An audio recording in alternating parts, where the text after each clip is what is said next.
জঙ্গি আস্তানার সন্দেহে নেত্রকোনা সদর উপজেলার কাইলাটি ইউনিয়নের ভাষাপাড়া গ্রামের একটি মাছের খামার ঘিরে রেখেছে police. Police super Faiz Ahmed জানান, ওই এলাকার প্রফেসর আব্দুল মান্নানের মাছের খামারটি শুক্রবার থেকেই পুলিশ নজরদারিতে রেখেছিল।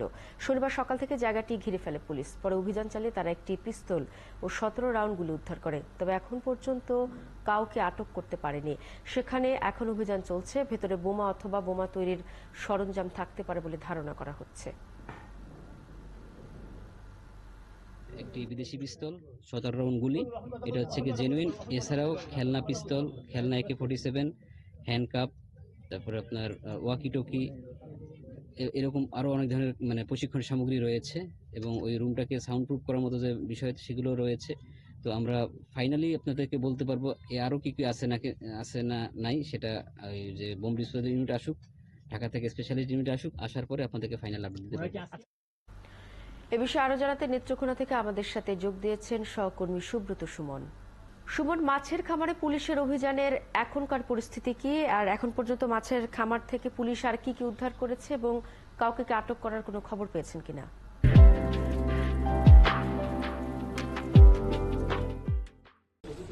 শ্রাবণী, ধন্যবাদ আপনাকে। আমি আছি নেত্রকোনা সদর উপজেলার কাইলাটি ইউনিয়নের ভাষাপাড়া গ্রামের আব্দুল মান্নানের বাড়ি প্লাস খামারে।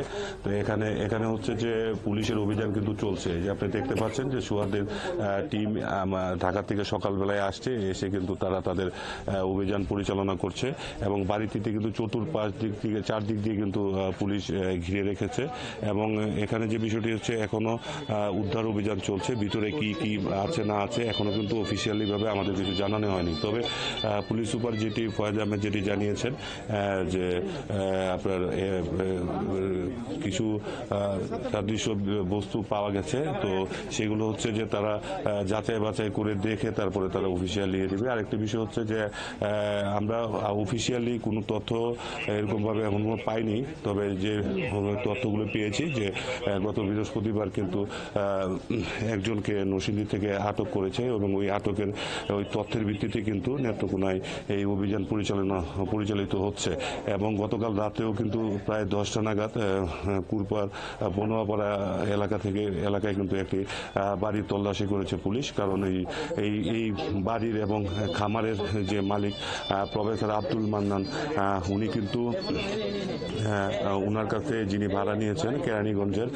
আমি এখানে একটু আপনাকে যেহেতু আমি লাইভে আছি, আমি যেহেতু পুলিশ সুপার এখন বেরিয়েছে, এখন পরিস্থিতি কি, আপনারা কি পেয়েছেন? এখন আমরা গতকালকে যেটা বলেছিলাম যে ঢাকা থেকে এন্টি টেররিজম ইউনিটের সোয়াট টিম, বোম ডিসপোজাল ইউনিটের তারা কাজ করছে। ভিতরে অভিযান চলমান রয়েছে। অভিযান শেষ হওয়ার পর আপনাদেরকে স্পেসিফিক বলতে পারবো এখানে কি কি পাওয়া গিয়েছে। তো আপাতত অভিযান চলমান রয়েছে। আর কাউকে কি আপনারা আটক করতে পেরেছেন? ভাই, এখন পর্যন্ত আমরা আটক করতে পারিনি, তোমাদের কার্যক্রম চলমান রয়েছে। বাড়ির যে মালিক উনি কি আসছেন বা আপনাদের সাথে কি? উনি এখনো আসেননি, তবে তাকে আনার জন্য চেষ্টা করছি। স্থানীয় আসলে কেউ জড়িত আছে বলে আপনারা কি তদন্তে পেয়েছেন? এখন পর্যন্ত এরকম কিছু পাওয়া যায়নি, আমাদের তদন্ত চলমান রয়েছে। আচ্ছা, আপনি গতকালকে বলছিলেন যে বেশ কিছুদিন যাবত আপনাদের এটা নজরদারিতে ছিল, তাহলে জঙ্গিরা আসলে যদি এখানে থেকেই থাকে এবং আস্তানা যেহেতু বলছেন, তাহলে তারা সরে পড়লো কিভাবে? এইটা নজরদারি ছিল না, বলছে যে এই জেলাতে জঙ্গি আছে কিনা সেটা নিয়ে আমরা কাজ করছিলাম। শেষ পর্যন্ত যখন আমরা জানতে পারি তখন আমরা এখানে অভিযান পরিচালনা করি। শ্রাবণী, আপনি শুনতে পাচ্ছেন না যে আপনারা যে ছোয়াদের যে টিম যেখানে এখানে আসছেন ওনারা কিন্তু একটা ব্রিফিং, জেলা পুলিশ সুপার এখানে একটা ব্রিফিং দিবেন। হয়তো বা সরাসরি ব্রিফিংটা আপনাকে আমরা শোনাতে পারবো, যদি আমরা শোনাতে পারবো। এই অভিযান চলছে, এখন পর্যন্ত সর্বশেষ আপডেট আপনারা জানেন যে আমাদের এখানে ঢাকা থেকে এন্টি টেররিজম ইউনিট, বাংলাদেশের যে বিশেষায়িত ইউনিট জঙ্গি নিয়ে কাজ করে, সেই টিমের বোম ডিসপোজাল ইউনিট, সোয়াট team, investigation team, cyber team, তারা চলে এসছে। আমরা কাজ করছি। আমার পাশে যে সানোয়ার সাহেব রয়েছেন, উনি এসপি অপারেশন এন্টি টেররিজম ইউনিটের, তিনি বাংলাদেশের বোম ডিসপোজাল ইউনিটের বিশেষজ্ঞ একজন ব্যক্তি।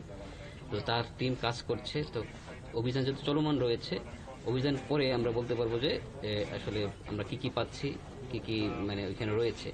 আপাতত তার সাথে কথা বলতে পারেন এই বিষয়ে। আচ্ছা, আমরা যেটা জানতে পারছি যে ফিরোজপুরের স্বরূপকাঠি উপজেলায় ফাহিম অথবা আরিফা নামে এক ব্যক্তি গ্রেফতার হলো আপনার তো তার অস্থায়ী ঠিকানা হিসেবে ওখানে।